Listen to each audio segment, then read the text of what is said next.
నమస్తే. రెండు తెలుగు రాష్ట్రాల్లో బర్రెలక్క ఈ పేరు తెలియనటువంటి వారు ఎవరు ఉండరు. అంత ఫేమస్ అయింది కర్ణే శిరీష అలియాస్ బర్రెలక్క. తెలంగాణలో డిసెంబర్లో జరిగినటువంటి అసెంబ్లీ ఎన్నికలకు సంబంధించి ఒక ఉద్యమ నాయకురాలిగా, ముఖ్యంగా నిరుద్యోగుల పాలిట ఒక రకమైనటువంటి పోరాటం చేస్తాను అని చెప్పి ఆమె ఎన్నికల్లో పోటీ చేసింది. కొల్లాపూర్ నియోజకవర్గం నుంచి ఆమె స్వతంత్ర అభ్యర్థిగా బరిలో నిలిచారు. పోటీలో ఉండటమే కాదు, ప్రధాన పార్టీలైనటువంటి బీఆర్ఎస్, కాంగ్రెస్ పార్టీలను కూడా ఒక రకంగా చెప్పాలంటే వణికించిందని చెప్పాలి. స్వతంత్ర అభ్యర్థుల్లో సాధారణంగా 1000కి మించి ఎవరికి ఓట్లు రావు. కానీ బర్రెలక్కకు 5754 ఓట్లు వచ్చాయి. అంటే చూడండి ఏ రకమైనటువంటి విప్లవాత్మక మార్పులు తీసుకొచ్చిందనేది మనం అర్థం చేసుకోవాలి. ఇలాంటి సందర్భంలో అప్పుడే ఒక మాట మాట్లాడారు మీడియాతో, రానున్న పార్లమెంటు ఎన్నికల్లో కూడా నేను పోటీ చేస్తా అని. ఇటువంటి సందర్భం తాజాగా నాగర్ కర్నూల్ పార్లమెంటు స్థానానికి సంబంధించి ఆమె నామినేషన్ దాఖలు చేశారు స్వతంత్ర అభ్యర్థిగా. ఆమెకు గత ఎన్నికల్లో ఏ రకంగా మద్దతు వచ్చిందనేది మనం చూసాం. ఇలాంటి సందర్భంలో ఆయా వర్గాలకు సంబంధించినటువంటి వ్యక్తులు ఆమెకు సపోర్ట్గా నిలిచారు. అప్పుడే ఒక ప్రకటన కూడా చేశారు, నేను ఎలాగూ గెలుస్తానని నాకు నమ్మకం లేదు, కానీ నా పోరాటం కానీ నేను చేస్తున్నటువంటి ఉద్యమం కానీ నిరుద్యోగులకు ఆసరాగా ఉండాలి.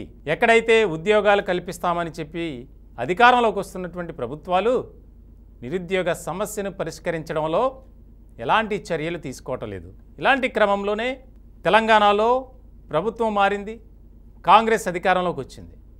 అయినా కూడా నిరుద్యోగుల పాలిట ఒక రకమైనటువంటి ఇప్పటికీ ఒక డిక్లరేషన్ అనేది ఇవ్వలేదు. కాబట్టి నేను బరిలో ఉంటా, పోటీ చేస్తున్నాను నాగర్ కర్నూలు నుంచి. ఇటువంటి సందర్భంలో చాలా ముఖ్యమైనటువంటి పరిణామంగా మళ్ళీ ఒక చర్చ జరుగుతుంది.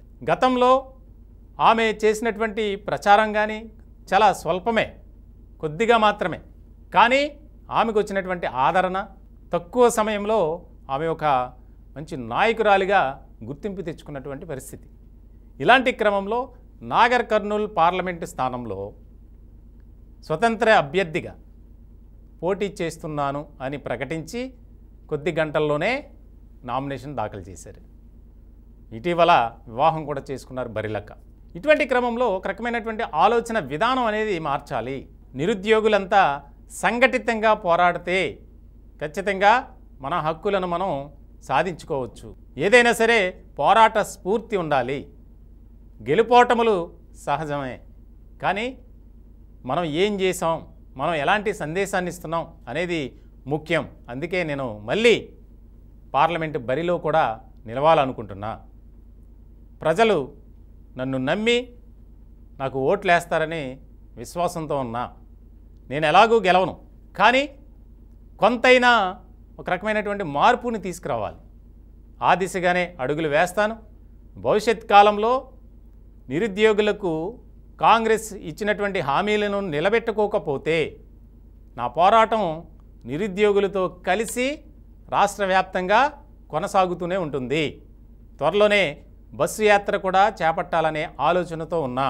ఎందుకంటే రాష్ట్రానికి యువత ఎంత ప్రాముఖ్యమో అందరికీ తెలుసు.